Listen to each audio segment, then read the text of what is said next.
Hello iPhone users! Ganito natin iti-turn off or i-deactivate ang call forwarding or call divert na tinatawag sa ating mga cellphone. Pindutin ang settings, scroll down at hanapin yung apps, scroll down ulit at hanapin yung phone. Scroll down pa rin, tapos makikita mo na dyan yung call forwarding.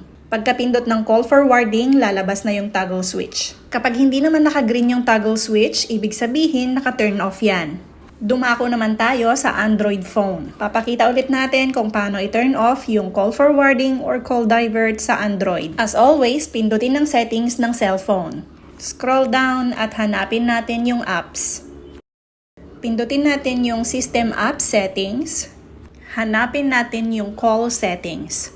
Tapos, iselect na natin yung call forwarding settings. Diyan nyo na siya makikita kung naka-activate yan or naka-turn on yan or may number na nakalagay dyan. By the way, magkakaiba ang settings ng mga Android phone. Katulad nitong Oppo, kung pupunta tayo sa settings niya, sa SIM card and mobile data naman matatagpuan yung call forwarding niya. Select mo lang tong call settings, tapos ang carrier call settings. At ayan na siya, nandiyan na yung call forwarding.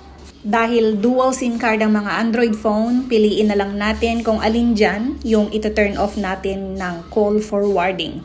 Meron din namang iba pang paraan sa pag-disable ng call forwarding, which is yung mga dinadial na codes. So, i-dial mo lang ang number sign twice, then 002, tapos number sign ulit.